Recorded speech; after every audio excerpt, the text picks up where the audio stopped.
चाह हो रही थी। पंजाब में हम लोग रहते हैं, बहुतों लोग पूछ देते हैं महाराज कौन संप्रदाय से है, बहुतों को हम कहते हैं संत मत। संत मत को नहीं जानते महाराज संत मत क्या है, तो मैं उनको समझाता हूँ सबो संत का जो विचार है मत है वही संत मत है।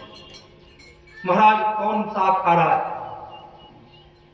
तो हमको कहना पड़ता है वैदिक अखाड़ा, वैष्णव अखाड़ा। तो वो लोग जब वैष्णव अखाड़ा कहते हैं तो वो लोग समझ जाते हैं। सज्जनों, बहुतों को जानकारी नहीं है इस विषय में।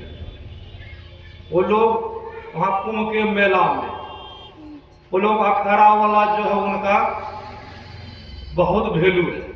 पहले वो लोग जब नए स्नान करेंगे, शाही स्नान, इधर कोई स्नान नहीं कर, कहीं घुस भी जाएंगे तो वहां मर्डर हो जाएगा कुंभ के मेला में। इतना वो लोगों का चलती है। वो लोग को जब देखेंगे गांजा भांग सुल्फा सब कुछ पीते हैं, सब कुछ पी रहे हैं, फिर भी उनका चल रहा है।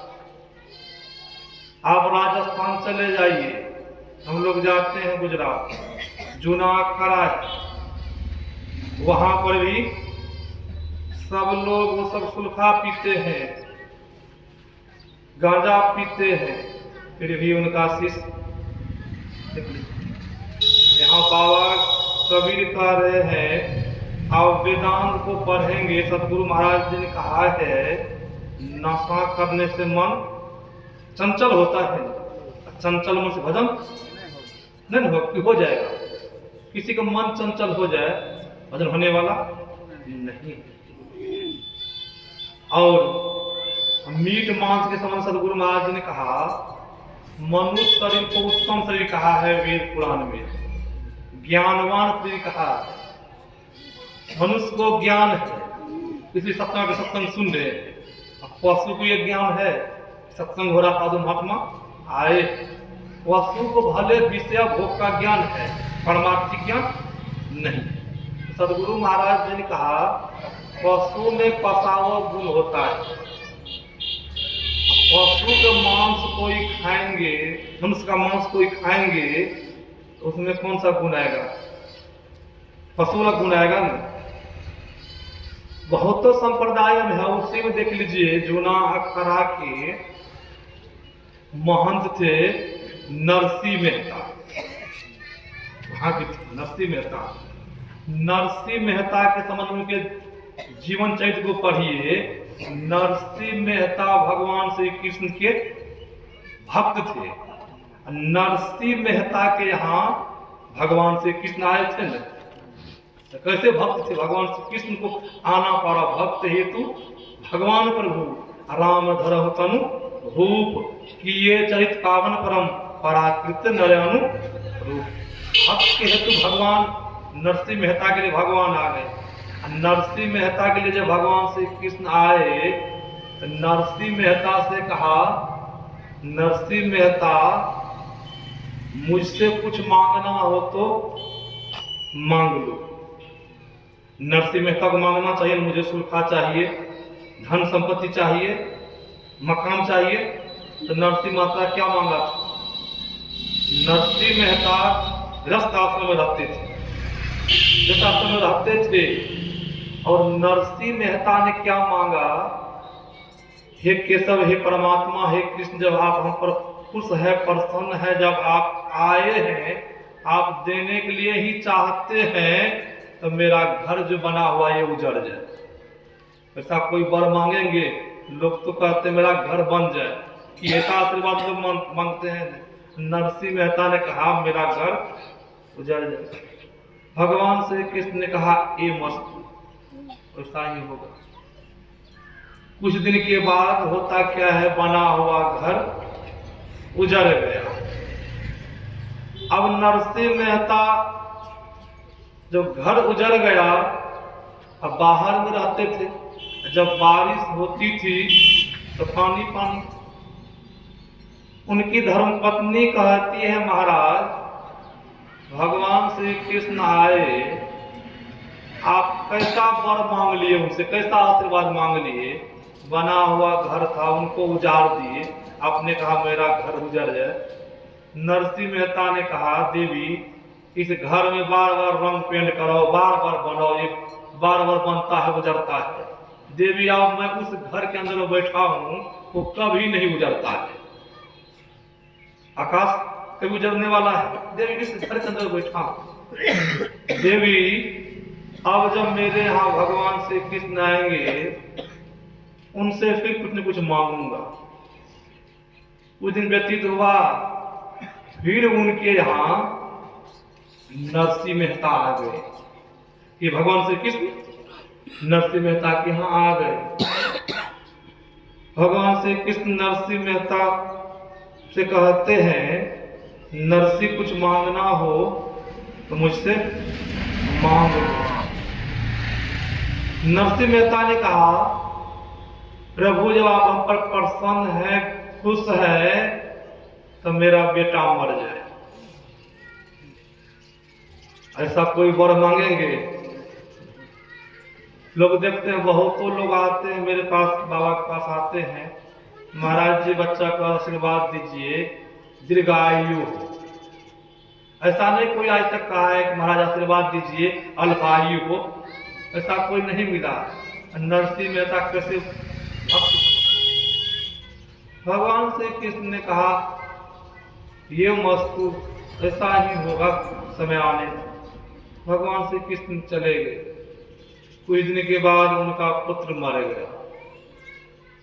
जब पुत्र मर गया गांव भर में सूचना मिल गई नरसिंह मेहता का पुत्र मर गया। गांव भर के लोग सब आ गए। उनकी धर्मपत्नी रो रही है। नरसिंह मेहता भजन में मगन है। उनकी धर्मपत्नी आती है, महाराज आपका पुत्र मरा हुआ है, आप भजन में मगन है, गांव समाज के लोग क्या कहेंगे? जरा भी आपको दया नहीं आती है, आपका पुत्र मरा हुआ है। नरसिंह मेहता ने कहा देवी ज्यादा तुम तंग करोगी, जब अब की बार भगवान श्री कृष्ण आएंगे तो कहूंगा मेरी पत्नी भजन में बहुत तंग करती है, इन्हीं का जीवन लीला खत्म कर दीजिए। बेचारी डर के मारे चुप हो गई। पुत्र का दाह संस्कार किया। नरसिंह मेहता भजन में मगन। कुछ दिन के बाद फिर उनके यहाँ भगवान श्री कृष्ण आ गए। भगवान श्री कृष्ण ने कहा नरसिंह कुछ मांगना है तो मुझसे मांग लो। नरसिंह मेहता ने कहा प्रभु आप देने के लिए ही चाहते हैं, मेरी पत्नी जो है भक्ति में विघ्न डालती है, इनकी मौत हो जाए। भगवान श्री कृष्ण ने कहा ये मस्तु ऐसा ही हो। भगवान श्री कृष्ण गए, उनकी पत्नी की मृत्यु हो गई, मर गई। जब पत्नी मर गई तो भगवान श्री कृष्ण अपने धाम चले गए। और नरसिंह मेहता ने कहा भगवान आप बड़ा अच्छा हुआ, अब मुझे कोई टेंशन नहीं है, आप कोई भजन में विघ्न डालने वाले नहीं। ऐसे नरसिंह मेहता थे। आप संपूर्ण शिव पुराण है उनको पढ़िए, उसमें भी नशा का वर्णन है नहीं। आप कुरान शरीफ को पढ़िए, मेरे पास कुरान शरीफ भी है, उसमें भी वर्णन नहीं। हम सत्संग करने के लिए गए थे और अरजपुर चौसा मास्टर साहब प्रदीप बाबू के यहाँ।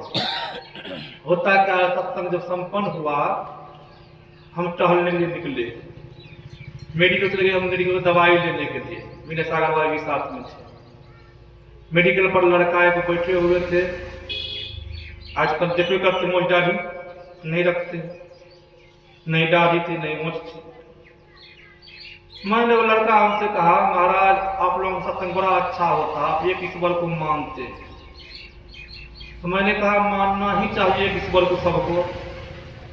बातचीत हो ही रही थी, अंदर से उनके पिताजी, सिर पर टोपी थी, लंबी लंबी दाढ़ी थी, तो मैं समझ गया।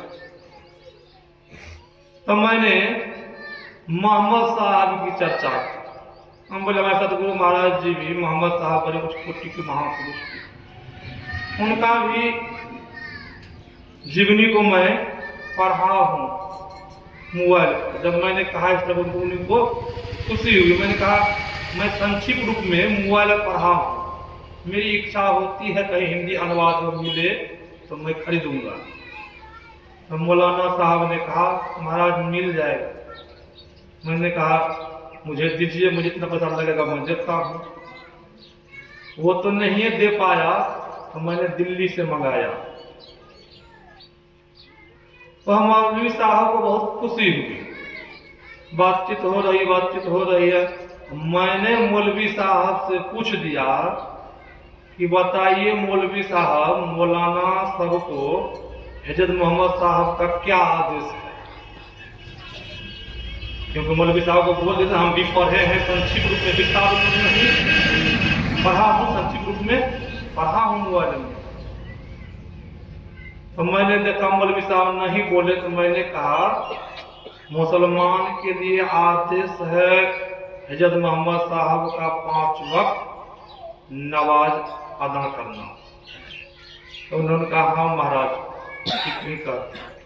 फिर मैंने कहा आप ये बताइए आपका कुरान शरीफ में हजरत मोहम्मद साहब कहीं बोले हैं मांस खाने के लिए? मैं पूछ दिया, बड़ा प्रश्न पूछ दिया मुझसे। आप तो मौलवी साहब मेरे मुंह को देख रहे हैं, क्योंकि हम पहले कह दिए थे ना कि हम भी कुरान शरीफ पढ़े। मौलवी साहब आप सोचते कैसे महात्मा के साथ झूठ बोले हम। मौलवी साहब ने कहा महाराज कुरान शरीफ में तो वर्णन नहीं है। हम 2 आदमी। तो मैंने कहा क्यों खाते हैं? जब आदेश नहीं मोहम्मद साहब का तो खाते क्यों है? तो मौलवी साहब ने कहा महाराज जिबिया स्वाद के लिए मुसलमान लोग मीट मांस खाते हैं। अब देख लीजिए यहाँ सबूत मिल गया ना, नहीं है वर्णन। सुल्फा करने के लिए वर्णन होगा? नहीं है। जितने सन्यासी महात्मा है कोई भी कुरान ग्रंथ उसमें वर्णन नहीं है। सब किनके वशीभूत हो पीते हैं? इंद्रियाओं के वशीभूत होकर के नशा ग्रहण करते हैं, लेते हैं। जितने भी सांप्रदायिक महात्मा जिनको समझदारी नहीं। अब देखते बहुत लोग बहुत संप्रदाय, आप देख लीजिए प्रभु ईसा मसीह कितने उच्च कोटि महापुरुष थे। अब उनके क्रिश्चन में जाइए, अब देख लीजिए हेलो लैया करते हैं, ध्यान की विधि नहीं है। क्यों? भूल गए ना, भूल गए ध्यान की विधि। प्रभु ईसा मसीह बिना ध्यान की किसी को ईश्वर की प्राप्ति नहीं हो सकती है। प्रभु ईसा मसीह इतने महापुरुष उच्च कोटि के महापुरुष थे, जिनको सूली पर चढ़ा दिए थे प्रभु ईसा मसीह को। जब कील ठोक रहा था कौन? यहूदियों ने।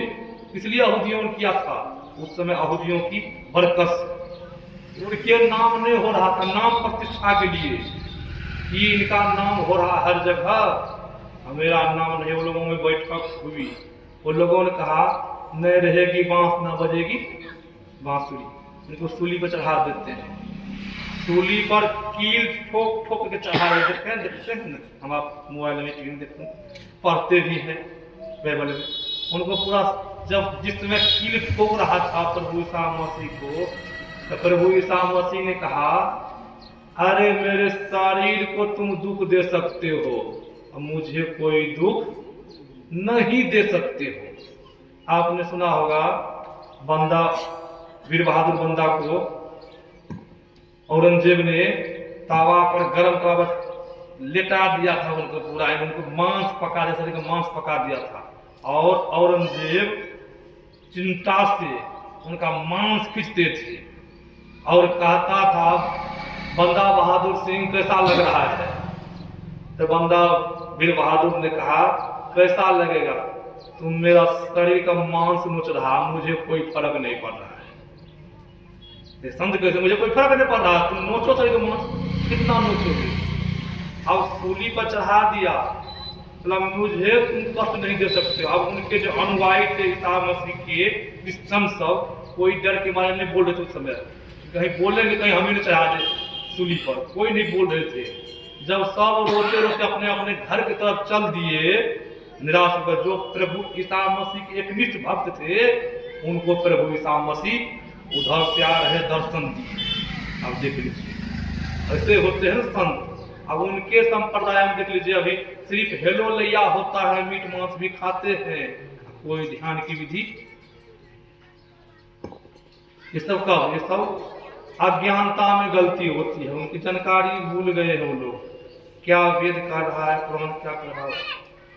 तो ये सब बहुत तो संप्रदाय, बहुत तो मजहब है, ऐसा अपना संत मत ही ऐसा है। देखिए हर चीज का वर्जित है न, बहुत तो संप्रदाय जाए न खाते हैं ऐसे, यहाँ से बहुत तो अभी मत है, किसी का नाम नहीं लूंगा, खा लिए बस ऐसे दाढ़ी में लगा लिए, कुछ ये सिरों में लगा लिए, जा रहे सिगरेट पी रहे हैं, गांजा भांग पी रहे हैं, क्या कीजिएगा। संत महापुरुष ने कहा देखिए अभी मान चलिए आप घर से आए हैं, क्या चीज से आए हैं, बाइक से आए हैं, उसे चला के अब आपके मित्र हैं, कहीं आप उनका बाइक को देखने लग जाएंगे तो किधर जाएंगे, उनका बाइक को हम देखो भी चला रहे हैं, हम चला रहे हैं, उनका देखने लगे तो हम कहाँ जाएंगे, गड्ढा में पहुंच जाएंगे, गिर जाएंगे, हड्डी गुड्डी एक्सीडेंट हो जाएगा, हड्डी गुड्डी टूट जाएगी। संत महापुरुष अपना सुविधा अपना देखिए हमको किधर चलना है, और दूसरा संप्रदाय मत को देखेंगे, अपना काम नहीं कर, अपना ही काम बिगड़ जाएगा। इसलिए अपना बस आचरण का पालन जो सदगुरु महाराज जी बताए हैं करते हुए अपना कीजिए। जो जो कर रहा है कर्म प्रधान, विष का राखा जो जस करही, कोई रे महात्मा रे साधु, जो जिस तरह करे उनका फल मिलेगा ही मिलेगा। यही आप लोगों की सेवा मैंने